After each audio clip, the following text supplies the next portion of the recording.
সোমবার নির্বাচন ভবনে সমসাময়িক নানা বিষয় নিয়ে সাংবাদিকদের সাথে কথা বলেন নির্বাচন কমিশনের সিনিয়র সচিব আক্তার আহমেদ।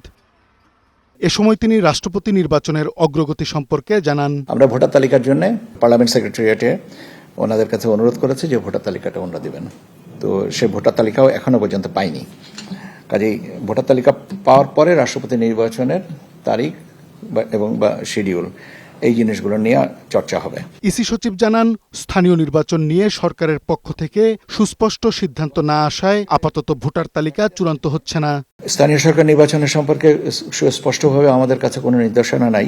আমরা আগে বলেছিলাম যে 31শে জুলাই পর্যন্ত যারা নিবন্ধিত হবেন ভোটার, এটা পরিবর্তন হতে পারে বা নাও হতে পারে।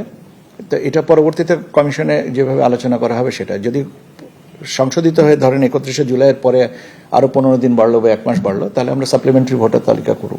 আক্তার আহমেদ জানিয়েছেন, নিবন্ধিত 59টি রাজনৈতিক দলের মধ্যে 38টি দলের আয় ব্যয়ের হিসাব পেয়েছে ইসি। 13টি দল সময় বৃদ্ধি চেয়ে আবেদন করেছে, আর 8টি দল হিসাব দেয়নি। যারা সময় বৃদ্ধির জন্য আবেদন করেছেন তাদেরকে স্বাভাবিকভাবেই কমিশন অতীতেও যে সময় বৃদ্ধি করেছে এটা, আর যারা দাখিল করেননি তাদের ব্যাপারে আইন অনুযায়ী যে প্রস্তাবনাটা আছে সেটাই করব। কাজী ফরিদ আহমদ, বৈশাখী সংবাদ, ঢাকা।